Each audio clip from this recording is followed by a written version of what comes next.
Praise the Lord. प्रभूच्या नावाला धन्यवाद आणि तुम्हा सर्वांचं प्रभू येशूच्या नावामध्ये आज सकाळी स्वागत आहे. आणि प्रियांनो, येत्या दिवसामध्ये देवबापाचं वचन अद्भुतरित्या काम करत आहे, बऱ्याच लोकांना जीवन देत आहे आणि आज देखील परमेश्वराचं वचन काम करत आहे. प्रियांनो, ह्या ठिकाणी उपासनेमध्ये असताना एक गोष्ट माझ्या अंतःकरणात प्रभू बोलला आणि ती गोष्ट मी तुम्हापर्यंत सांगू इच्छितो. तुम्हापैकी कोणीतरी असं विचार करत आहे की हा जो आजार आहे किंवा ही जी विकार आहे ही माझ्या सुधारणुकीसाठी आलेला आहे, ह्यासाठी की देवबाप मला ह्यातून सुधरू इच्छितो, मी बदलावं म्हणून देवबापाने हा आजार माझ्या जीवनावर दिलेला आहे. मी तुम्हाला एक गोष्ट सांगतो प्रियांनो, तसा विचार मनामध्ये असेल तर तो पहिली गोष्ट तो विचार बाजूला काढा, कारण तो विचार देवापासून नाही आहे. कारण देव परमेश्वर कधीसुद्धा तुम्हाला सुधारण्यासाठी कुठलाही आजार किंवा विकार देत नाही. प्रियांनो, आजार आणि विकार हे देवापासून नाही आहेत. बायबलमध्ये आम्हाला स्पष्ट सांगतं की प्रभू येशू ख्रिस्त माझ्या विकारासाठी आणि आजारासाठी वधस्तंभावर मरण पावला. जितके लोक आजारी आणि विकाराने ग्रस्त होते त्या प्रत्येकाला येशूने आरोग्य दिलं. जर हे देवापासून आलं असेल तर मग येशू त्यांचा विरोधी होतो. लक्षात ठेवा, देवाचा विरोधी होतो जर तो आजार बरा करतो तर. एक लक्षात ठेवा, हा जो आजार किंवा विकार जो आहे त्याच्या विरोधात तुम्हाला उभं राहायचं आहे, त्याला विरोध करायचा आहे आणि विरोध करण्यासाठी देवाच्या वचनाचा वापर करायचा आहे. ज्या रीतीने प्रभू येशू ख्रिस्ताने सैतानाला देवाच्या वचनाच्या द्वारे हरवलं, तसंच तुम्ही आणि मी देखील एक लक्षात ठेवायचं आहे की देवाचं वचन घेऊन त्या सैतानाविरुद्ध, त्या आजाराविरुद्ध, त्या विकाराविरुद्ध आम्हाला उभं राहायचं आहे. कारण देवाचं वचन आरोग्य देणारं आहे. त्या वचनाला आपल्या अंतःकरणात, आपल्या हृदयामध्ये जागा द्या. त्या वचनाला आपल्या मनामध्ये जागा द्या. त्यावर विश्वास ठेवा. देव चांगला देव आहे. लक्षात ठेवा प्रियांनो, देव अद्भुत देव आहे. अजून एक महत्त्वाची गोष्ट तुम्हाला सांगू इच्छितो. जर माझ्या भावांनो आणि बहिणींनो, जर तुम्ही परमेश्वराची उपासना करत नाही आहे, जर देवाच्या सानिध्यामध्ये जाऊन त्याला उपासनेमध्ये वेळ घालवत नाही आहे, त्याची उपासना करत नाही आहे, तर तुम्ही दुसऱ्या कशाची तरी उपासना करत आहात. तुम्हाला आवडो न आवडो, जर तुम्ही मनापासून त्या देवाला, कारण देव परमेश्वर असे लोक शोधत आहेत जे आत्म्याने आणि खरेपणाने उपासना करतील. आणि आत्म्याने आणि खरेपणाने उपासना ही फक्त चर्चमध्ये एकत्र असताना तिथंच होत नाही. ज्या वेळेला तुम्ही तुमच्या परिवारामध्ये एकत्र येता, ज्या वेळेला तुम्ही वैयक्तिकरित्या एकटे असता आणि तुम्ही देवाला उपासना देता. माझ्या भावानं बहिणीनं, मी तुम्हाला एक गोष्ट सांगतो, इस्रायलाच्या स्तवनामध्ये तो वस्ती करणारा परमेश्वर आहे. तुमच्या घरामध्ये त्याचं मॅनिफेस्ट झालेलं, प्रगट झालेली उपस्थिती तुम्हाला जाणवेल. तो प्रगट होईल. त्या ठिकाणी त्याच्या आरोग्याचं सामर्थ्य तो मोकळं करेल. नुसतं आरोग्याचं सामर्थ्य नव्हे, त्याचं सर्व कृपा, त्याचं सर्व सामर्थ्य तो तुम्हाला प्रगट करेल. आणि म्हणून माझ्या भावानं बहिणींनो, मी तुम्हाला विनंती करतो, त्याच्या उपासनेमध्ये वेळ घालवा. त्याला धन्यवाद द्या परमेश्वराबद्दल, कारण तो योग्य परमेश्वर आहे. उपासनेसाठी, स्तवनासाठी योग्य परमेश्वर आहे. तोच प्रियांनो स्तुतीसाठी पात्र परमेश्वर आहे.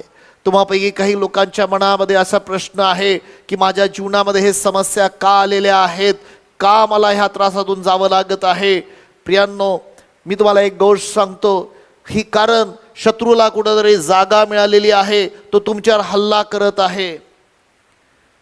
लक्षात ठेवा, शत्रूला दार उघडलं गेलेलं आहे आणि म्हणून तो हल्ला करतो. तो सहज गोष्टी घडत नाहीत.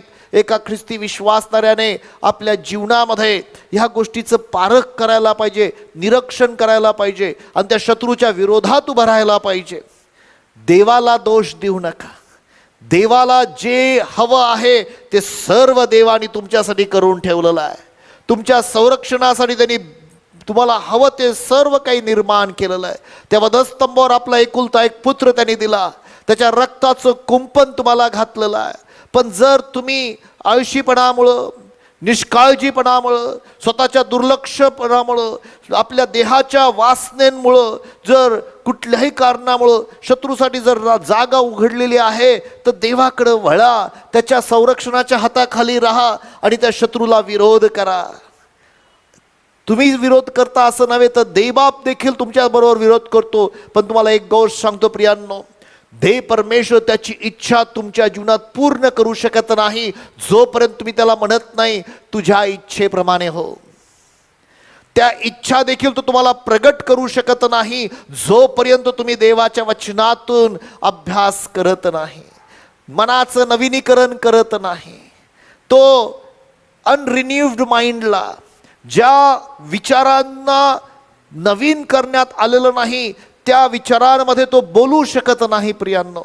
कारण ह्या जगातल्या गोष्टी, सैतानाच्या गोष्टी बऱ्याच गोष्टी तुमच्या मनासांगती बोलत राहतात. त्या तुमचा देह बोलतो, परिस्थिती बोलतो, तुमचं बँक अकाउंट तुम्हाला सांगती बोलते, तुमचे शेजारी पाजारे व्हॉट्सअप प्रत्येक गोष्ट तुम्हाला सांगती बोलत आहे. आणि मग देव कसा बोलेन? प्रियांनो, व्हॉट्सअपमध्ये आलेलं एखादं वचन तुम्हाला सांगती बोलतं म्हणून तुम्ही बाकीच्या सर्व काही गोष्टी त्यातून स्वीकारत असाल तर तुम्हाला काळजी घ्यायला पाहिजे.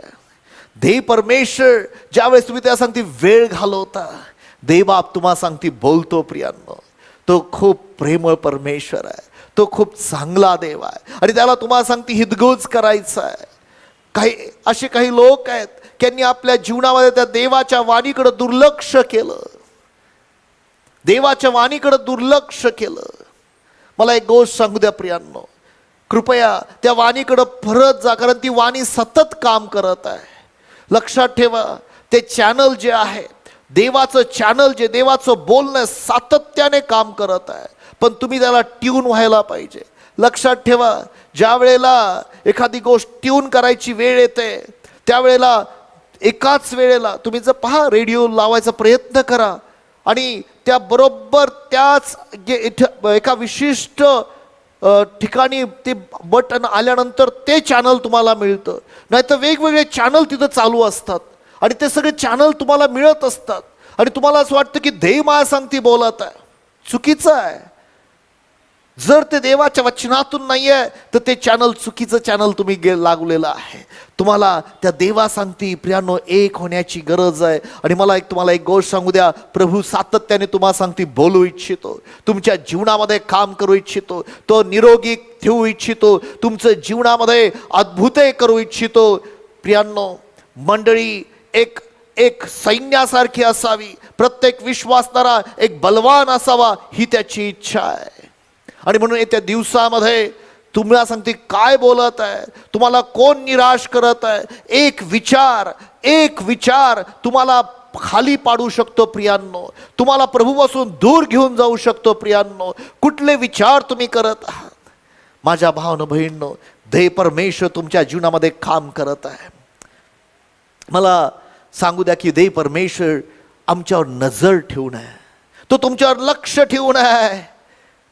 स्तोत्र 33 वचन, आपण 19 वचन त्याकडे लक्ष देऊया प्रियांनो. मागच्या वेळेत देखील मी ह्या वचनातून तुम्हाला सांगते बोललेलो आहे. तो मरणापासून तुमचा जीव वाचवण्यासाठी तुमच्यावर लक्ष ठेवून आहे. स्तोत्र 33 वचन 19, तो त्याचं वचन असं सांगतं, त्यांचा जीव मरणापासून सोडवायला व त्यांना दुष्काळात वाचवायला त्याची दृष्टी त्यांच्यावर असते. त्याचं वचन सांगतं की त्यांना दुष्काळापासून वाचवायला त्याची दृष्टी त्यांच्यावर असते. प्रियांनो, मला तुम्हाला एक गोष्ट सांगू द्या, देव परमेश्वर आपली दृष्टी तुमच्यावर लावून आहे, तो तुमच्याकडे लक्ष ठेवून आहे. ही लव्स यू, तो तुमच्यावर प्रेम करतो, तो तुमच्यावर लक्ष लावून आहे, तो तुमच्याकडे लक्ष ठेवतो. कशासाठी? वाचवण्यासाठी. तेवढंच नव्हे तर आज मी तुम्हाला बोलू इच्छितो प्रियांनो, तो तुमचं पोषण करण्यासाठी तुमच्यावर लक्ष ठेवणार आहे, तुमचं पोषण करण्यासाठी, तुम्हाला पुरवठा करण्यासाठी. जर तुम्ही पवित्र शास्त्रातला अभ्यास केला तर तुम्हाला अगदी सुरुवातीपासून जर तुम्ही आदामाचा विचार केला, आदामाला ज्यावेळेस परमेश्वराने घडलं, आदामाला घडण्या अगोदर प्रियानो आदामाला लागणाऱ्या प्रत्येक गोष्टी देवाने घडल्या. आदामाला या भूमीची गरज होती, ज्या भूमीवर तो चालणार होता त्या भूमीला देवाने निर्माण केलं. आदामाला ऑक्सिजनची गरज होती आणि देवाने आदामासाठी विपुल ऑक्सिजन उभा केला. प्रियांनो, आदामाला ह्या जगामध्ये जे जे प्रत्येक मनुष्याला जे हवं आहे ते सर्व देवाने बनवलं. तेवढंच नव्हे, ज्यावेळेस आदामाला घडलं, आदामाला भूक लागणार होती आणि म्हणून देवाने जाऊन स्वतः एक बाग लावली. देवाने लावली, लक्षात ठेवा प्रियांनो, आदामाने नाही लावली, आदामासाठी देवाने लावली. आणि हा सर्वात महत्वाचा विषय लक्षात ठेवा की देव तुमच्या माझ्यासाठी काम करणारा परमेश्वर आहे. तो तुमच्या माझ्या पुरवठा करणारा परमेश्वर. आदामा ऐक, तुझ्यासाठी मी अख्खा बाग लावलेला आहे, तुला पाहिजे त्या झाडाचं फळ खा.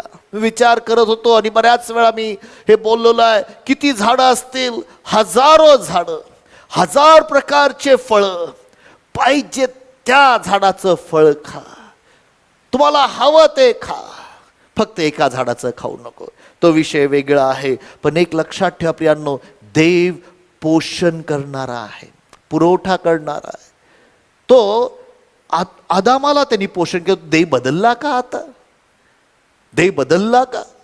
नाही प्रियांनो, देव तोच आहे. त्याचं वचन सांगतं, काल आज उद्या तो सर्व काळ सारखाच देव आहे, तो कधी बदललेला नाही आहे. ज्या वेळेला देव परमेश्वराने इस्रायल राष्ट्राला मिस्र देशातून बाहेर काढलं, ज्या वेळेला त्या देशाला बाहेर काढल्यानंतर किती लोक होते? बायबलचं वचन सांगतं 6 लाख पायदळ होते, 6 लाख सैन्य होतं किंवा 6 लाख पुरुष होते.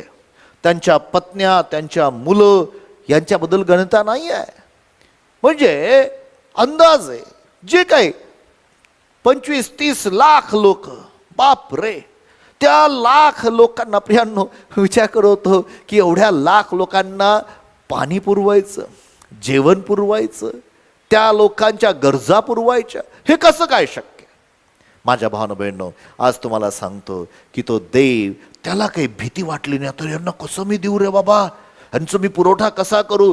तो घाबरला नाही, तो भयभीत झाला नाही. माझ्या भावानं बहिणींनो, त्या 6 लाख लोकांचा पुरवठा करणारा परमेश्वर, अद्भुत परमेश्वर, तो आज तसाच आहे तुमच्या. आणि तो ते कुठून घेऊन जाणार आहे? त्यांना तो अरण्यातून नेणार आहे, ज्या ठिकाणी पाणी नाही. तो त्यांना काही बगीच्यामधून नेणार नव्हता, चला फळं खा, तोडून फळं खा, तसं नव्हतं. अरण्यामध्ये त्यांनी योजना केली. त्यांना तांबड्या समुद्रापासून घेऊन गेला, त्या तांबड्या समुद्रातून तो पार गेला. माझ्या भावानं बहिणीनं, देवाला काही घाम फुटला नव्हता, आता एवढे लोक चाललेले आहेत, नाही, त्याला माहीत होतं तो काय करणार आहे, तो पुरवठा करणार. आज एक गोष्ट सांगतो प्रियानो, तुमच्या जीवनातील प्रत्येक भागामध्ये तो पुरवठा करणारा परमेश्वर आहे. तो तुमचा पोषण करणारा परमेश्वर आहे. जर तुम्ही अनुवादाचं पुस्तकाचा 8वा अध्याय पाहिलात तर त्यामध्ये त्यांनी कशा प्रकारे पोषण केलं ह्याबद्दल बऱ्याचशा गोष्टी लिहिलेल्या आहेत. आपण अनुवादाचं पुस्तकाचा 8वा अध्याय आणि त्यातले काही वचनं वाचूया प्रियांनो. अनुवादाचं पुस्तकाचा 8वा अध्याय आणि काही वचनं वाचूया. पहिल्या वचनापासून सुरू करू. जी सर्व आज्ञा मी आज तुला आज्ञापितो ती आचरायला तुम्ही ती पाळा, अशासाठी की तुम्ही जगावे व बहुत व्हावे. पहा, तुम्ही जगावे. हालेलुया. देवाची योजना आहे की तुम्ही जगावे, तुम्ही बहुत व्हावे, तुम्ही वाढावे. पुढं, आणि जो देश यहोवाने तुमच्या पूर्वजांना शपथेने देऊ केला त्यात तुम्ही जाऊन तो वतन करून घ्यावा. माझ्या भावानं, देवाने असं एक गोष्ट लक्षात ठेवा, इस्रायल राष्ट्राला बाहेर आणलं आणि देवासमोर आता जवळपास त्याला 1.5 वर्षाचा काळ होता. इनफॅक्ट तुम्ही जर अभ्यास जर केला तुम्हाला असं दिसेल की देवाला त्यांना चालवायचं होतं अरण्यामधून 1.5 वर्ष, 40 वर्ष नव्हे, 40 वर्ष ते चालले, कारण त्यांच्या अंतःकरणाच्या हट्टीपणामुळं, त्यांनी देवाच्या विरुद्ध केलेल्या बंडामुळं, त्या भीतीमुळं, भयभीत झाल्यामुळं, ते स्वतःच्या चुकीमुळं 40 वर्ष चालले. ती गोष्ट वेगळी आहे. पण एक लक्षात ठेवा प्रियांनो, देवाची योजना नव्हती की त्यांनी ते 40 वर्ष करावे. त्यांनी बंड केलं. देव परमेश्वर म्हटला की मी तुला घेऊन चाललेलो आहे. आणि त्या बंडखोर लोकांना देखील देवाने 40 वर्ष स्वर्गातून आकाशातून मान्ना देऊन त्यांचं पोषण केलं. तुम्ही त्या परमेश्वराचा विचार करा. तो अद्भुत परमेश्वर आहे. त्या 40 वर्षामध्ये ज्या अरण्यामध्ये, ज्या वाळवंटामध्ये खायला मिळत नाही, त्यांना मान्ना दिला. प्यायलाचा विचार करूच नका. तिथं काही नद्या नव्हत्या, पण देवाने खडकामधून पाणी काढलं, गारेच्या खडकामधून, की जे अशक्य आहे. आणि म्हणूनच प्रियांनो, माझा परमेश्वर अशक्याला शक्य करणारा परमेश्वर आहे. हे कसं काय शक्य राव? प्रियांनो ऐका, ज्यावेळेस त्यांनी ते लिहिलेलं आहे, आमच्या बोधासाठी लिहिलेलं आहे. आम्ही त्यातून काही गोष्टी शिकाव्या म्हणून लिहिलेलं आहे.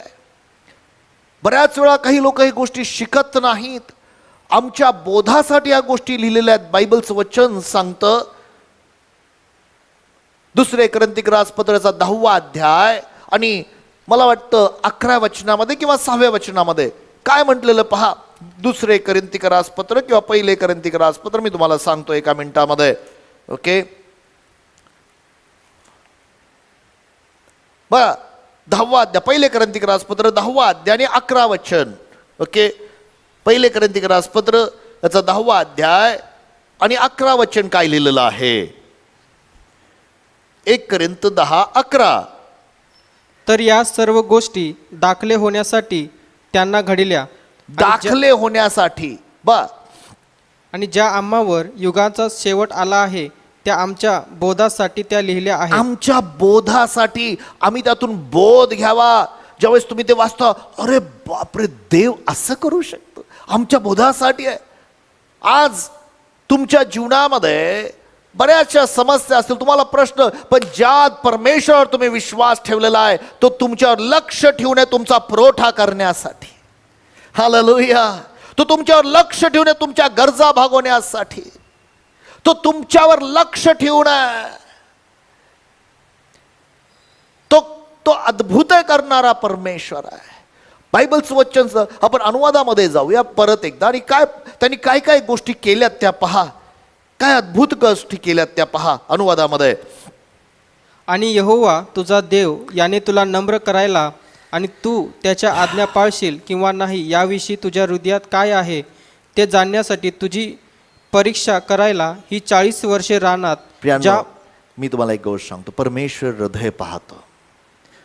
त्याचा देव परमेश्वर तुमच्या बाह्य स्वरूपाकडे पाहत नाही, तो तुमचं हृदय पाहतो. तुझं हृदय नम्र आहे का? प्रॉब्लेम आहे, सर्वात महत्त्वाची गोष्ट आहे. बाहेरून लोक स्वतःला नम्र दाखव, पण ते देव परमेश्वर हृदय, तुझं नम्र हृदय आहे का? नम्र हृदयाला जे अंतःकरणाचे दिन ते धन्य, कारण त्यांच्यासाठी स्वर्गाचं राज्य आहे. जे नम्र हृदयाचे आहेत, हृदय अंतःकरण, तुझं हृदय नम्र आहे का? त्याच्यावर अभ्यास करा प्रियांनो. नम्रता ही एक आशीर्वादाची गोष्ट आहे.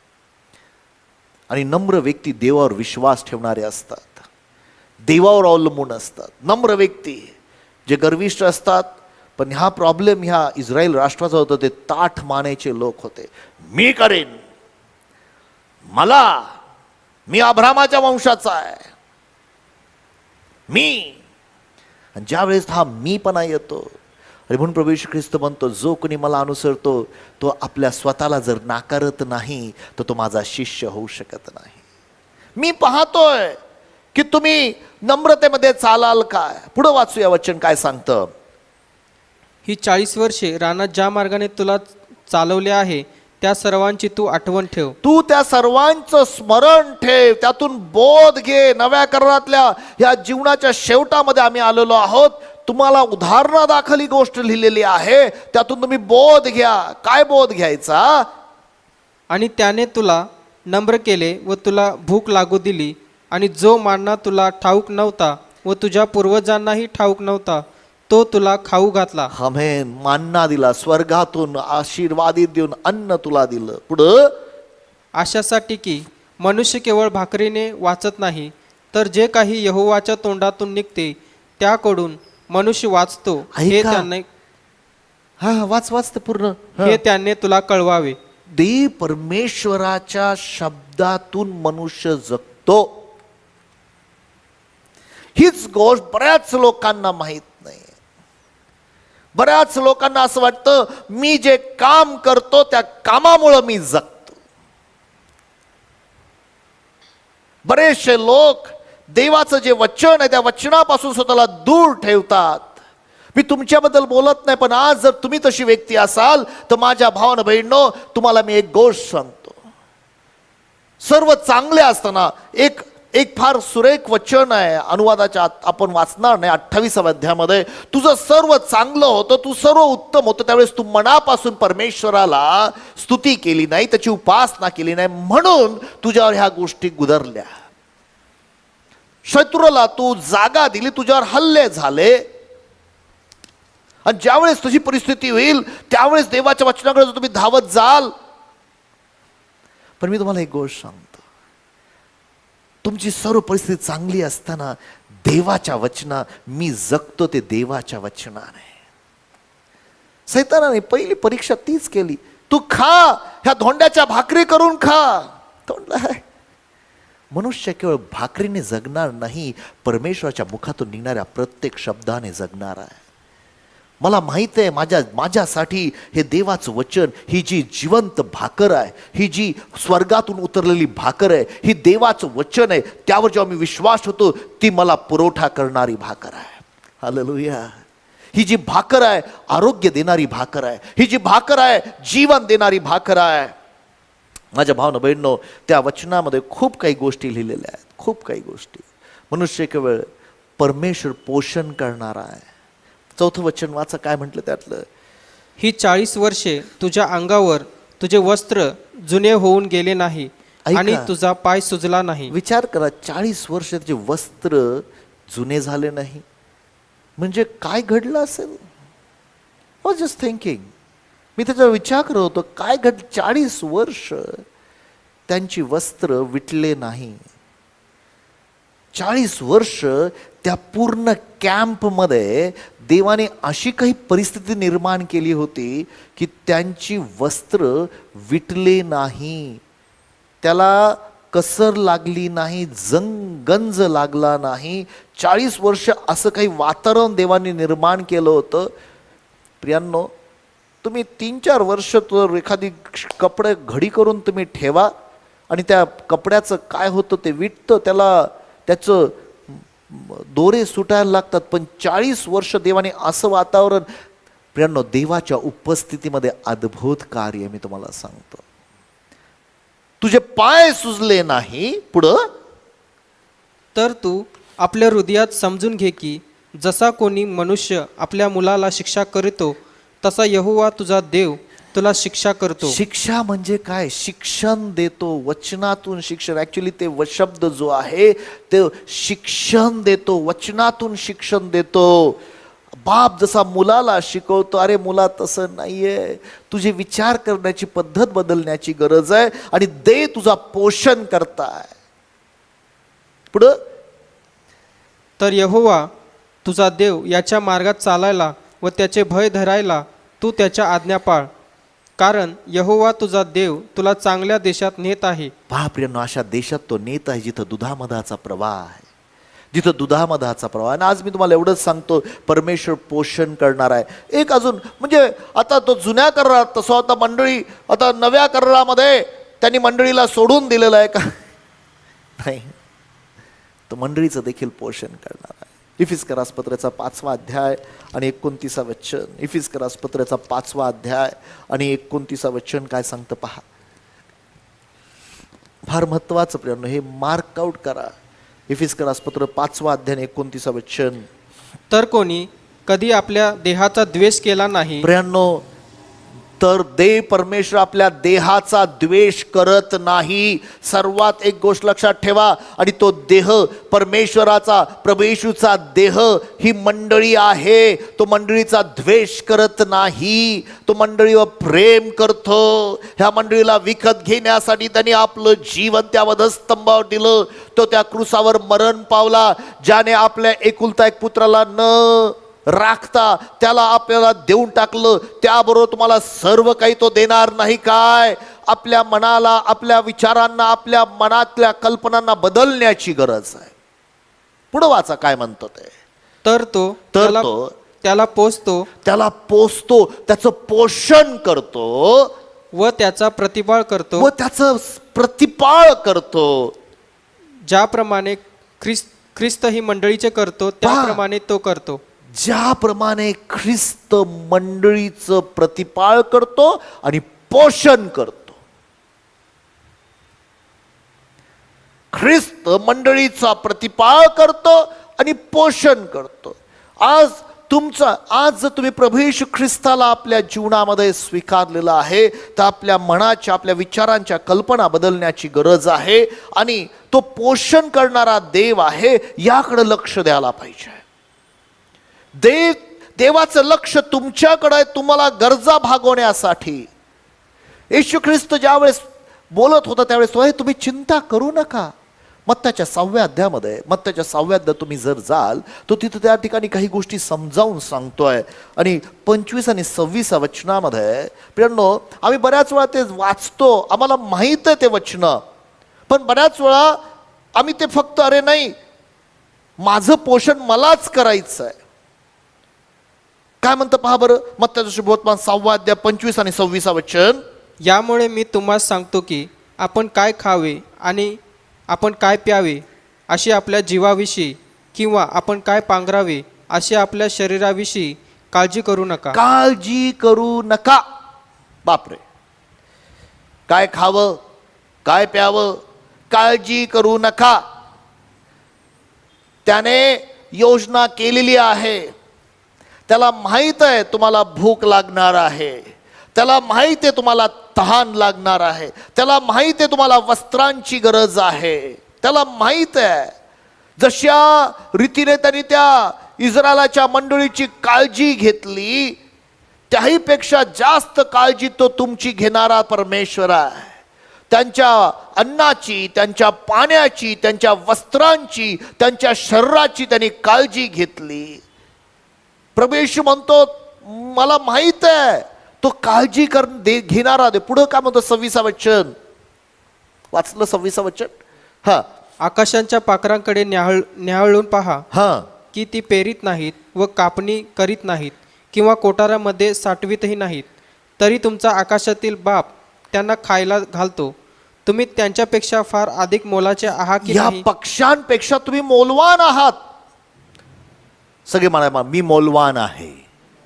बरेच लोकांना ते माहित नाही. देवाच्या दृष्टीने मी मोलवान. अरे एवढा मोलवान आहे की त्याने आपला एकुलता एक पुत्र दिला. स्वतः आपल्या जीवनामध्ये येऊन यू आर प्रेशियस. तुम्ही मोलवान आहात आणि तुमचा पुरवठा करायला तो समर्थ आहे. 30 वचनापासून पुढे काय म्हणतो पहा. तर अहो अल्पविश्वासी हो. आता हा पॉइंट आहे, अहो अल्पविश्वासी. फार चॅलेंजिंग आहे हा शब्द. येशू ख्रिस्त बोलतं अल्पविश्वासी. आज प्रियांनो, देवाची इच्छा की तुमचा विश्वास मोठा असावा. आणि जर तो अल्पविश्वास आहे, तो आज विश्वास बाजूला करायला पाहिजे. माझा देव माझा पुरवठा करणारा आहे. पुढं, जे रानातले गवत आज आहे व उद्या भट्टीत घातले जाते, त्याला जर देव असा पोशाख घालतो, तर तो फार विशेष करून तुम्हाला पोशाख घालणार की नाही? तुम्हाला कपडे देणार की नाही? पुढं, म्हणून आपण काय खावे किंवा आपण काय प्यावे किंवा आपण काय पांघरावे असे म्हणत काळजी करू नका. असं काहीतरी बोलत, अरे मी काय खाणार आहे, मी काय पिणार आहे, उद्या काय होणार आहे, असं म्हणत काळजी करत बसू नका. कारण राष्ट्रांचे लोक या सर्व गोष्टी मिळवायला झटतात. जे लोक विश्वासामध्ये नाही आहेत, जे जगातले लोक आहेत, आणि बऱ्याच वेळा आम्ही त्यांच्यासारखंच आमचं जीवन जगायचा प्रयत्न करतो. ते अशा रीतीने यशस्वी झाले म्हणून मी असा यशस्वी होणार आहे. तुम्हाला माहित नाही, देव परमेश्वर तुम्हाला समृद्ध करू इच्छितो फार आगळ्या वेगळ्या मार्गाने. फक्त तुम्हाला ॲक्च्युली तुम्ही तो 8वा अध्याय वाचत गेला तर तुम्हाला असं दिसेल, आणि अनुवादाचा 7वा अध्याय वाचत गेला तर तू आपल्या मनात असं म्हणू नको की माझ्यामुळं मी ह्या देशामध्ये आलो. तू आपल्या मनात म्हणू नको की मी चांगला वागलो म्हणून मी ह्या देशात गेलो. तुम्ही त्याचा अभ्यास करा. तो म्हणतो नाही रे बाबा, तुझ्या चांगुलपणामुळं नाही आहे, मी अब्रामा सांगती करार केला कारण अब्रामाने माझ्यावर विश्वास ठेवला. तो म्हणतो मी येशू सांगती करार केला, माझ्या प्रभू येशू ख्रिस्ताबरोबर मी करार केला की जे लोक तुझ्यावर विश्वास ठेवतील त्यांची काळजी मी घेणारा परमेश्वर आहे.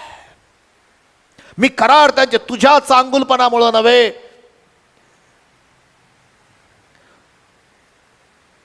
तो तुमची काळजी घेतो. पुढे वाचा. आणखी या सर्वांची गरज तुम्हाला आहे हे तुमच्या आकाशातील बापाला ठाऊक आहे. हा, तर तुम्ही पहिल्याने त्याचे राज्य व त्याचे न्यायी पण मिळवायला झटा, म्हणजे त्यावर या सर्व गोष्टीही तुम्हाला मिळतील. ह्या मिळण्यासाठी तुम्हाला त्याचं राज्य आणि त्याचं नीतिमत्वाचा माग तुम्ही लागा, म्हणजे ह्या गोष्टी तुम्हाला मिळणार आहेत. म्हणजे याचा अर्थ मी काम करायचं नाही का? गैरसमज करून घेऊ नका. मी असं म्हणत नाही. बायबलचं वचन सांगतो जो काम करत नाही त्याने जेवू नये. म्हणजे थोडक्यामध्ये काही लोक आळशी आहेत. जो हिवाळ्यामध्ये, म्हणजे असं लिहिलेलं आहे, जो हिवाळ्यामध्ये थंडी आहे म्हणून जाऊन पेरणी करत नाही किंवा नांगरणी करत नाही, तो कापणीच्या वेळेस भीक मागेल असं देवाचं वचन सांगतं. Bible does not say that you should not. Please, ज्या वेळेस देवाने आदामाला घडलं, कामाची सुरुवात त्या उत्पत्तीमध्ये त्यांनी केली. आदाम पाप न करता देखील, म्हणजे काम देवाने सांगितलं या बागेची तुला मशागत करायची आहे, हिचं राखण करायचं आहे. म्हणजे रोज सकाळी आदामाला खुरप घेऊन, फावडं घेऊन त्या बागेमध्ये आलेले जे गवत आहेत, जे काही आहे ते काढायचं आहे. त्या बागेला पाण्यासाठी त्याला मार्ग उघडे करायचे आहेत. त्या बागेमध्ये त्याचं राखण करण्याची जबाबदारी आदामाला, त्याला काम दिलं होतं. प्लीज, देवाने ह्या पृथ्वीवर ज्यावेळेस आम्हाला आळशी बनण्यासाठी, आळशी पण देवापासून नाही आहे. पण कशासाठी काम करायचं? आता आमची मानसिकता बदलली पाहिजे. देव परमेश्वर म्हणतो तुझे काम करायचं, त्याचं एक उद्दिष्ट आहे. नव्या करारामध्ये तुम्हाला कशासाठी काम करायला सांगितलेलं आहे. आणि बरेचसे लोक प्रियांनो हे मान्य करणार नाहीत, कारण ह्या जगाची पद्धत, पण आम्ही एवढे काही गुंतून गेलेलो आहोत, आम्हाला देवाच्या पद्धतीचा विचारच येत नाही. God's ways are completely different. Why should you work? तुम्ही का काम करायला पाहिजे? पॉल म्हणतो, पवित्र आत्मा सांगतो इफिसकरास पत्र याचा 4 अध्यायाच्या 28व्या वचनामध्ये. मला माहिती आहे, मी ज्यावेळेस हे वचन सांगेल बऱ्याच लोकांना प्रश्न, मी अशासाठी काम करायला पाहिजे? पहा काय म्हणतं वचन. मी म्हणत नाही, देवाचं वचन सांगतं. इफिसकरास पत्र 4 अध्याय 28 वचन. इफिस 4:28. ज्याने चोरी केली त्याने यापुढे चोरी करू नये. आता चोरी करू नये, चोरी करणं बंद करा. पुढं तर त्याऐवजी आपल्या हाताने चांगले करीत असता श्रम करावे. श्रम करावे, काम करावे, श्रम करावे. कशासाठी? यासाठी की ज्याला गरज आहे त्याला देण्याकरिता आपल्या जवळ असावे. बापरे, मी काम कशाला करायला पाहिजे? लोकांची गरज भागवण्यासाठी मी काम करायला पाहिजे. जे गरजवंत लोक आहेत त्यांच्या गरजा भागवण्यासाठी मी काम करायला पाहिजे. दे बापा, मला वाटलं मी काम करतोय ते माझ्यासाठी, माझ्या घराच्या गरजा भागवण्यासाठी. तुझ्या घरच्या गरजा दे पित्याला माहिती आहे आणि तो पुरवठा करणार आहे. तू रोज त्या देवावर अवलंबून राहायला शिकायला पाहिजेस. तुला आणि मला ही गोष्ट शिकलं पाहिजे की माझा पुरवठा करणारा स्वर्गातील बाप आहे. जगामध्ये असे काही गरजवंत लोक आहेत, त्यांना त्या स्वर्गीय पित्याची ओळख नाही आहे. त्यांना माहीत नाही आहे की कोणीतरी असं आहे ज्याच्याकडे भाकरीची रेलचेल आहे. त्यांना माहीत नाही त्यांच्यासाठी काम करायचं, देण्यासाठी. फार चॅलेंजिंग गोष्ट आहे. बऱ्याच लोकांना आव्हान वाटतं, पण माझ्या भावना बहिणींनो, आज देव परमेश्वर काही लोकांना मोकळं करत आहे बर्डनमधून. मी तुम्हाला सांगतो, बरेचसे लोक आपल्या जीवनामध्ये आपल्या स्वतःच्या शक्तीवर एवढे अवलंबून आहे की माझ्यामुळं मी समृद्ध होणार आहे. मी तुम्हाला सांगतो प्रियांनो, ज्यावेळेस देव परमेश्वर तुम्हाला पाहतो की तुमच्या बरोबर देव आहे म्हणून तुम्ही समृद्ध आहात, पण तुम्ही ती चित्र स्वतःच बदलायला पाहिजे.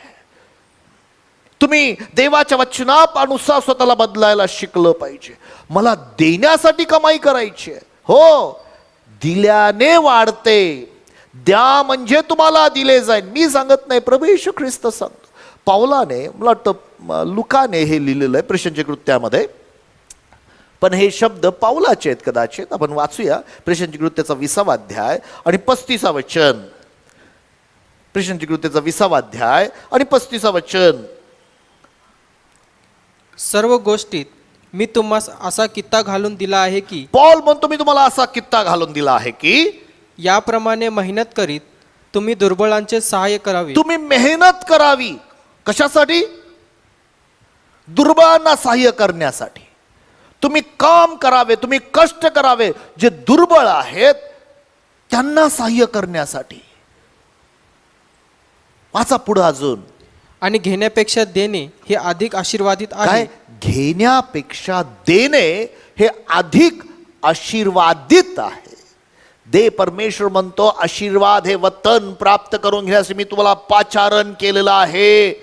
घेण्यापेक्षा देणं म्हणजे माझ्या मनामध्ये मी कसं देणारा व्यक्ती बनलं पाहिजे, देणं काय आहे हे मला कळणं गरजेचं आहे. जोपर्यंत मला ते समजत नाही, मला माझं पोषण जे आहे माझ्या देण्याने होणार आहे. माझा पुरवठा जो आहे ही मानसिकता बदलली. उदार मनाचं आम्ही बनलं पाहिजे. माझ्या भावना बहिणींनो, ज्यावेळेस मी ते पाहत होतो, देवाची इच्छा आहे ह्या पृथ्वीवर तुमच्याद्वारे देवाचा स्वभाव प्रगट करावा. तुम्ही आणि मी देणारे व्यक्ती बनलं पाहिजे. आणि मी तुम्हाला एक गोष्ट सांगतो, आणि तुम्ही हे लिहून घ्या प्रियांनो, पाहिजे त्या कागदावर लिहून घ्या. जो व्यक्ती देतो तो व्यक्ती कधीच गरिबीमध्ये जीवन जगत नाही. जो व्यक्ती देतो तो व्यक्ती दरवेळेस समृद्ध झालेला आहे. दुष्काळामध्ये असू देत किंवा अजून कुठल्या, देव तुम्हाला ते प्रगट करेल. हो, दुष्काळामध्ये जीवन वाचवण्यासाठी जर तुम्ही, अजून एक वचन वाचू इच्छितो प्रियानो, अजून एक गोष्ट सांगू इच्छितो. पहा, दुसरे ग्रंथिकारासपत्र 9वा अध्याय 8वे वचन. दुसरे ग्रंथिकारासपत्र 9वा अध्याय 8वे वचन. 2 कोरिंथ 9:8. 2 कोरिंथ 9:8. आणि देव सर्व प्रकारची कृपा तुम्हावर विपुल होईल असे करण्यास समर्थ आहे. देव समर्थ आहे. विश्वासणारे विसरून जातात की देव समर्थ आहे, जो त्या खडकामधून पाणी काढण्यासाठी, जो तो मान्ना देण्यासाठी. पुढं, याकरता की तुम्हास सर्व गोष्टीत सर्व पुरवठा, सर्व गोष्टीत सर्व पुरवठा.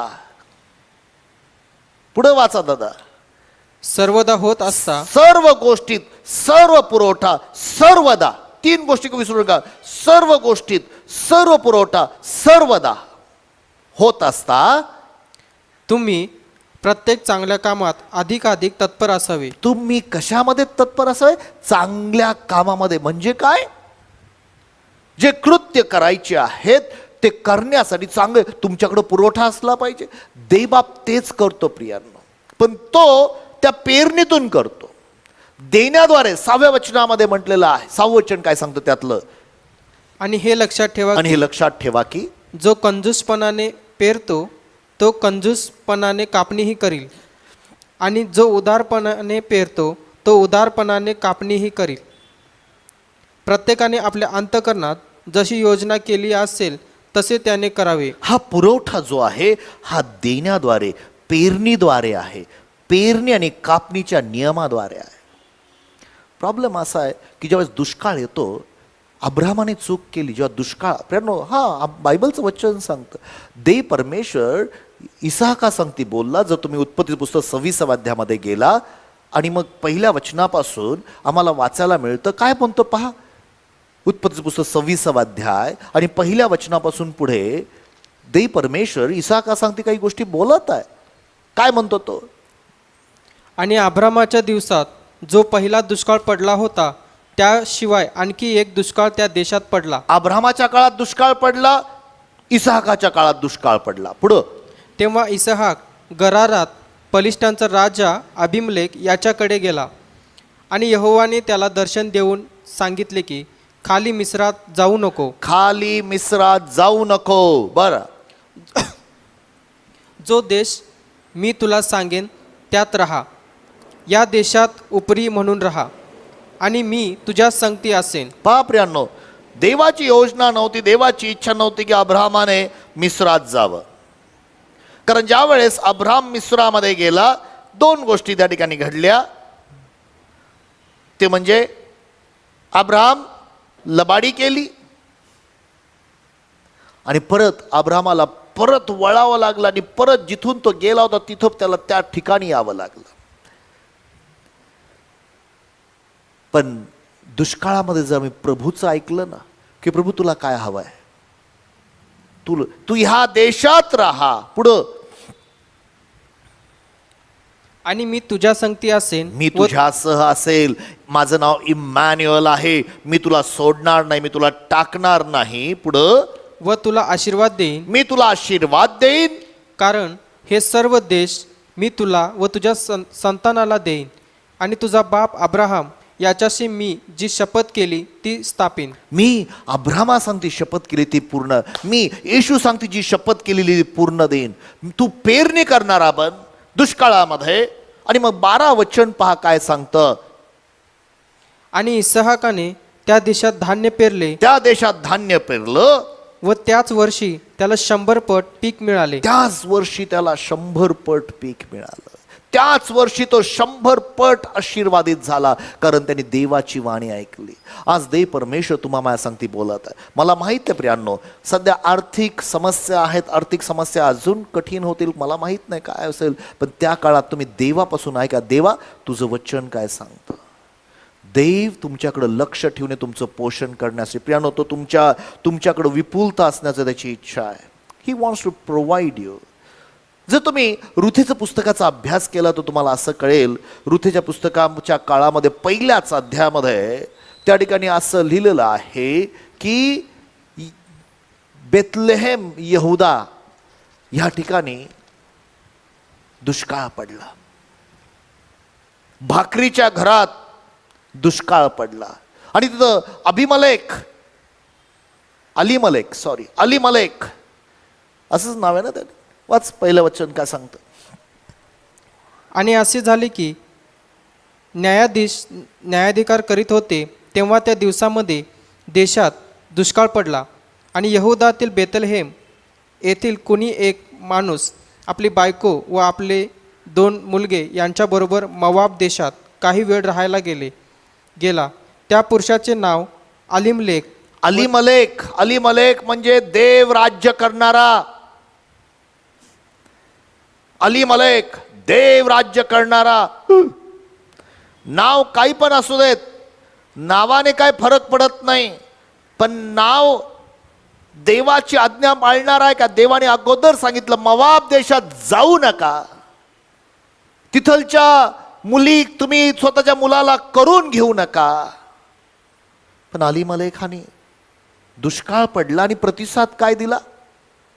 मोवाब देशात जगाच्या सांगते. माझ्या भावानं बहिणींनो, जगामध्ये तुम्हाला सुकाळ दिसत असेल, तुम्हाला वाटत असेल की तिथून मला माझी गरजा भागवणार आहे, तुम्हाला मी गोष्ट सांगतो. अलीमलेक, महल्लोन आणि खिल्लोन त्या मुलांची नावं आहेत. ते तिघही त्या मोवाब देशात मेले.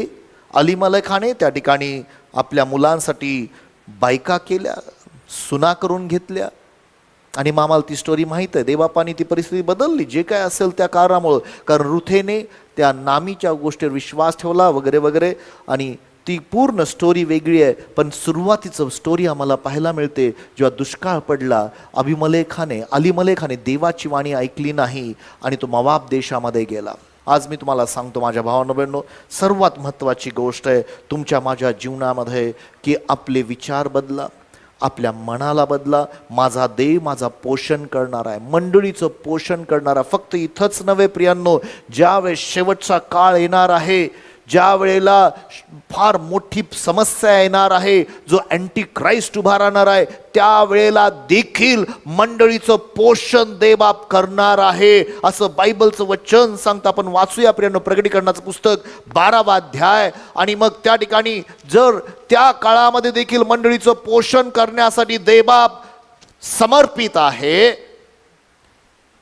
प्रकटीकरणाचं पुस्तक 12वा अध्याय, इनफॅक्ट पहिल्या वचनापासून 6व्या वचनापर्यंत वाचायला पाहिजे, माझा वेळ नाहीये.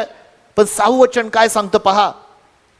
आणि अब्राम शमेक या ठिकाणी प्रकटीकरणाचं पुस्तक प्रकटीकरण बायबलचं शेवटचं पुस्तक आहे. प्रकटीकरणाचं पुस्तक याचा 12वा अध्याय आणि 6वं वचन आम्हाला सांगतं, त्यावेळेला त्या स्त्रीला गरुडाचे पंख देण्यात आले. पहा प्रकटीकरण पुस्तकाचा 12वा अध्याय आणि 6वं वचन. आणि ती स्त्री रानात पळून गेली. तेथे 1260 दिवस 1260 दिवस तिचे पोषण व्हावे. काय? तिचे पोषण व्हावे म्हणून देवाने तयार केलेले ठिकाण तिला ऐका, 3.5 वर्ष 1260 दिवस तिला पोषण द्यावं, तिचा सांभाळ करावा, तिची काळजी घ्यावी. देवाने एक ठिकाण तयार केलेलं आहे. पुढं. आणि आकाशात लढाई झाली. मिखाएल, ठीक आहे माझ्या भावना बहिण, तुम्हाला सांगतो पोषण करणारा. त्यातलं 13 आणि 14 वचन वाचूया. 13 आणि 14 वचन, त्यातलं 13 14 वचन. मग अजगराने आपण पृथ्वीवर टाकले गेलो हे पाहिल्यावर जी स्त्री पुरुष जातीच्या मुलाला प्रसवली होती तिचा पाठलाग केला. तेव्हा त्या स्त्रीने सापाच्या पुढून रानात आपल्या ठिकाणी उडून जावे म्हणून तिला मोठ्या गरुडाचे 2 पंख दिले होते. तेथे ती 1 काळ आणि 2 काळ आणि अर्धकाळ पोसली जाते. तिचं संरक्षण, तिचं पोषण केलं जातं. माझ्या भावना बहिणो, आज तुम्हाला एवढंच सांगतो, जो परमेश्वर आदामाला पोषण करणार आहे, जो परमेश्वर इस्रायल राष्ट्राला अरण्यामध्ये पोषण करणारा आहे, जो परमेश्वर प्रकटीकरणामध्ये मंडळीचं पोषण करणारा आहे, आत्ताच्या काळामध्ये प्रभू येशू ख्रिस्त तुमचं आणि माझं पोषण करू इच्छितो. He is a provider. त्याचं नाव यहोवा इरे परमेश्वर आहे, पुरवठा करणारा. त्याचं नाव परमेश्वर माझा मेंढपाळ आहे, मला काही उणे पडणार नाही. तो प्रभू येशू ख्रिस्त तुम्हाला मला चालवतो. पण त्याची इच्छा आहे, तुम्ही ती गोष्ट समजून घ्यायला पाहिजे. त्याला जे हवंय, पित्या तुला काय हवंय, प्रभू येशू तुला काय म्हणू इच्छितो, मला तू सांग.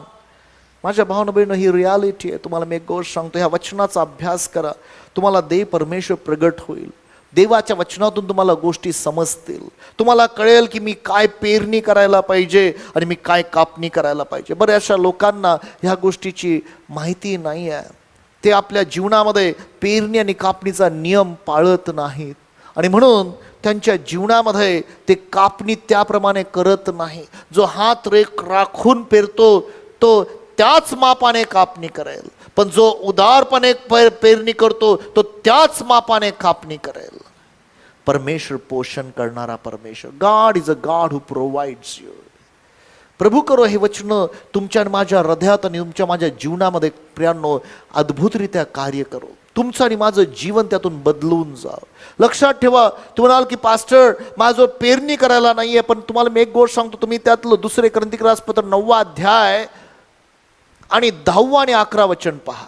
जो पेरणी करायला बी पुरवतो आणि खाणाऱ्याला अन्न देतो तो तुम्हाला बी पुरवेल. मला वाटतं 11 वचन आहे.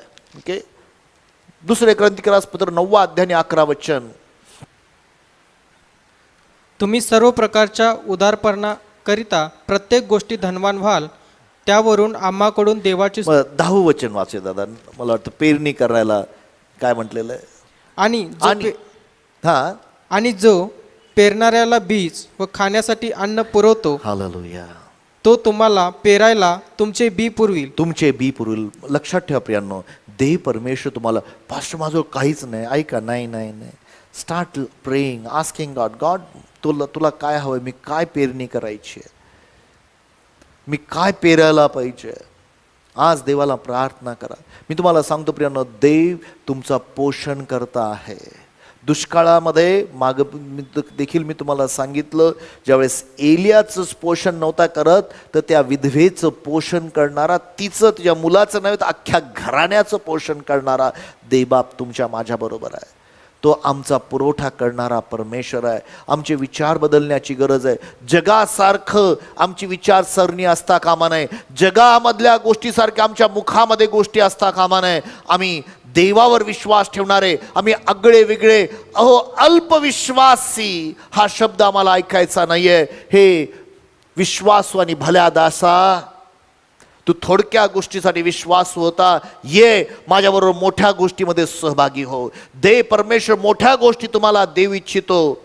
11 वचन काय म्हणतो पहा. तुम्ही सर्व प्रकारच्या उदारपणाकरिता प्रत्येक गोष्टी धनवान व्हाल. प्रत्येक गोष्टीत तुम्ही धनवान व्हाल. देवबाप तुम्हाला धनवान, पण धनवान करण्याचं तुम्ही असं म्हणू शकत नाही, माझ्या शक्तीने मी धनवान झालो. तो तिथं अनुवादाच्या पुस्तकामध्ये त्यांनी स्पष्ट सांगितलं, तुम्ही असं म्हणू नका की तुमच्या तिथं गेल्यानंतर माझ्या शक्तीने मी धनवान झालो, मी काम केलं, मी कष्ट केले, मी सकाळी उठून मरमर केली माझ्यामुळं. आणि त्यावेळेला देव परमेश्वर म्हणतो, अरे जे काही घडलं तुझ्या जीवनामध्ये हे मी ख्रिस्तासांती केलेल्या करारामुळे आहे. तुम्हाला त्याची कृपा ठाऊकच आहे की तो धनवान असता तुम्हासाठी दरिद्री झाला, ह्यासाठी की त्याच्या दारिद्र्याने तुम्ही धनवान व्हावे. त्याच्यामुळं जे काही आज तुमच्या जवळ आहे ते त्याच्यामुळं आहे. It's only because of it. धन्यवाद प्रभू येशू. आज मी ख्रिस्तामध्ये जीवन जगणार आहे. माझ्या भावना बहिणींनो, आज मी ख्रिस्तामध्ये जीवन जगणार आहे. माझं जीवन ख्रिस्तामध्ये समर्पित आहे. माझा ख्रिस्त माझ्यासाठी पुरवठा करणार आहे आणि मला विसरायचं नाहीये, तो माझ्यामध्ये जिवंत परमेश्वर आहे. हालेलुया. तो माझा पुरवठा करणारा परमेश्वर आहे. तो माझा सहाय्य करणारा. Worship team, come Rachel, I want you to sing that song. Okay. Yeshu मेरे साथ है, यीशु मेरे अंदर है. प्रियानो, तो माझ्या बरोबर आहे, तो आमच्या आतमध्ये आहे, तो आमचा पुरवठा करणारा परमेश्वर आहे. तो आम्हाला कधी सोडत नाही, आम्हाला कधी टाकत नाही. मला हे विसरायचं नाहीये, तो माझा प्रभू आहे.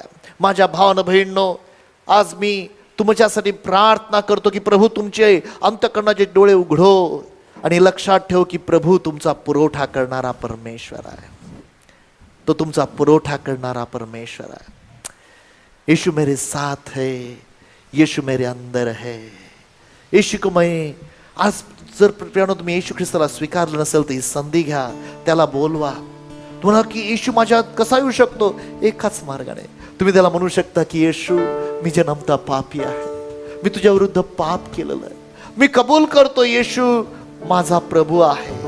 आणि देवाने येशूला मेलेल्यातून जिवंत केले असा माझ्या अंतःकरणात विश्वास ठेवतो. ज्या वेळेला तुम्ही हा विश्वास ठेवता त्यावेळेला प्रियांनो, तो प्रभू येशू ख्रिस्त तुमच्या अंतःकरणात पवित्र आत्म्याच्या द्वारे ह्या क्षणी प्रवेश करतो आणि तो विश्वास तुम्हाला देतो. तो म्हणतो, मी तुला सोडणार नाही, मी तुला टाकणार नाही. I am with you. मी तुझ्या बरोबर आहे. मी तुझा पुरवठा करणारा परमेश्वर आहे.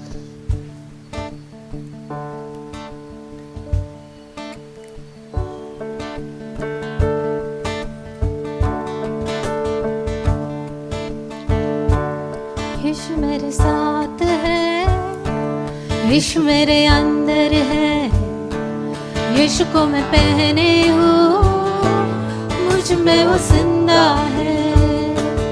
यीशु मेरे साथ है, यीशु मेरे अंदर है, यीशु को मैं पहने हूँ, मुझ में वो जिंदा है. वही मेरी ताकत है, ये नहीं भूलना है। वही मेरी ताकत है, ये नहीं भूलना है। कभी नहीं भूलना है, कभी नहीं भूलना है। यीशु मेरे साथ है, यीशु मेरे अंदर है। यीशु को मैं पहने हूँ, मुझ में वो जिंदा है। जितनी हुकूमतें यीशु के अधीन है, जितनी हुकूमतें यीशु के अधीन है। दुनिया की ताकतें यीशु के अधीन है। दुनिया की ताकतें यीशु के अधीन है। सारी बीमारियां यीशु के अधीन है। सारी बीमारियां यीशु के अधीन है। आत्मिक शक्तियां यीशु के अधीन है। आत्मिक शक्तियां यीशु के अधीन है। वही मेरी ताकत है, ये नहीं भूलना है। वही मेरी ताकत है, ये नहीं भूलना है। कभी नहीं भूलना है, कभी नहीं भूलना है। यीशु मेरे साथ है, यीशु मेरे अंदर है। यीशु को मैं पहने हूँ, मुझ में वो जिंदा है। यीशु मेरे साथ है, यीशु मेरे अंदर है। यीशु को मैं पहने हूँ, मुझ में वो जिंदा है। शैतान चालाक है, करता वो वार है। शैतान चालाक है, करता वो वार है। मसलूक यीशु से हार हो गया है। मसलूब यीशु से हार हो गया है। छू भी न पाएगा अब मुझे वो कभी। छू भी न पाएगा अब मुझे कभी। ना डरा पाएगा अब मुझे वो कभी। ना डरा पाएगा अब मुझे वो कभी। वही मेरी ताकत है, ये नहीं भूलना है। वही मेरी ताकत है, ये नहीं भूलना है। कभी नहीं भूलना है, कभी नहीं भूलना है। कभी नहीं भूलना है, कभी नहीं भूलना है। यीशु मेरे साथ है, यीशु मेरे अंदर है। यीशु को मैं पहने हूँ, मुझ में वो जिंदा है। यीशु मेरे साथ है, यीशु मेरे अंदर है। यीशु को मैं पहने हूँ, मुझ में वो जिंदा है। हालेलुया. प्रियांनो, तो येशू जिवंत परमेश्वर आहे. एक लक्षात ठेवा प्रियांनो, मी तुम्हाला एक गोष्ट सांगतो. हे जे काही पॅन्डेमिक झालेलं आहे, जे करोना, त्यांनी देवाला काही आश्चर्य वाटलं नाही. देवाला हे माहीत होतं. देवाला ह्या काळातला दुष्काळ माहीत होता. मी तुम्हाला सांगतो, तुम्ही जाऊन योसेफाचं जीवन पहा. योसेफ 17 वर्षाचा असताना त्याला त्याच्या भावांनी विकलं, आणि ज्यावेळेस तो 39 वर्षाचा झाला, त्याच्या भावांना त्यांनी अन्न पुरवठा केला. आणि म्हणून तो उत्पत्तीच्या 45व्या वचनामध्ये त्यांना म्हणतो, तुम्ही मला विकलं याचा खेद करून घेऊ नका, कारण देवाने तुमचा जीव वाचवावा, फक्त 70 लोकांचा जीव वाचवावा म्हणून मला तुमच्या पुढे पाठवलं. 22 वर्षानंतर तो बोलतोय. माझ्या भावानं बहिणीनं, देवाला 22 वर्षा अगोदर माहित होतं की असा एक दुष्काळ येणार आहे.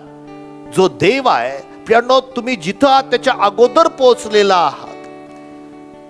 लक्षात ठेवा, देवाला या सर्व गोष्टी माहिती आहेत. तो तुमचा पुरवठा करण्यासाठी त्याने तुम्हाला हवं ते सर्व अभिवचनं देऊन ठेवलेली आहेत. त्यांनी त्या योजना केलेल्या आहेत तुमच्या माझ्यासाठी. माझ्या भावना बहिणींनो, ते 70 लोक वाचलेच नव्हे, तर बायबलचं वचन पृथ्वीमधल्या सर्व लोकांना अन्न पुरवणारा योसेफ ठरला. त्या 70 लोकांना वाचवण्यासाठी देवाने पृथ्वीच्या सर्व लोकांना वाचवलं. इनफॅक्ट देव परमेश्वर पृथ्वीतल्या सर्व लोकांचा पुरवठा करणारा परमेश्वर आहे. पण त्यांना प्रभूची ओळख नाहीये, प्रभू त्यांना माहीत नाहीये, आणि म्हणून ते भयामध्ये जीवन जगतात. आणि म्हणून तुम्हाला मला त्या भयात जीवन जगायचं नाही. आपण प्रार्थना करूया. हालेलुया. यावेळेला मी रेचल ताईला विनंती करतो, ती आपल्यासाठी प्रार्थना करेल. प्रभू, आम्ही तुला धन्यवाद देतो, आम्ही तुझी स्तुती करतो प्रभूजी. प्रभू, धन्यवाद आजच्या सुंदरशा वचनासाठी. प्रभू, अद्भुतरित्या तू आमच्याशी बोलतोस म्हणून धन्यवाद प्रभू. धन्यवाद प्रभूजी. आम्ही तुझी स्तुती करतो प्रभूजी. पुरवठा करणारा, पालन पोषण करणारा तू आमचा देव आहेस, कारण तू आमचा पिता आहे प्रभूजी. प्रभू, सर्व चिंता काळजी प्रभू आम्ही तुझ्या हातात देऊन टाकतो प्रभू. प्रभू, आम्ही तुला धन्यवाद देतो. उद्याची काळजी करणारा तू परमेश्वर आहे, आम्हाला करायची गरज नाही. प्रभू, आम्ही तुला धन्यवाद देतो. जरी दुष्काळ असला तरी पुरवठा करणारा माझा देव आहे. जरी अरण्य आहे तरी पुरवठा करणारा परमेश्वर आहे.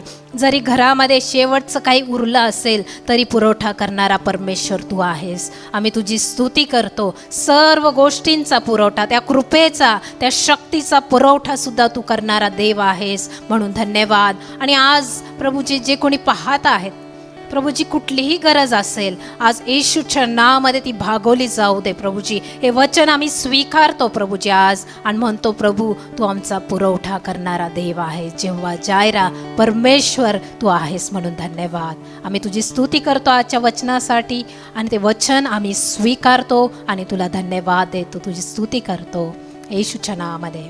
आमेन.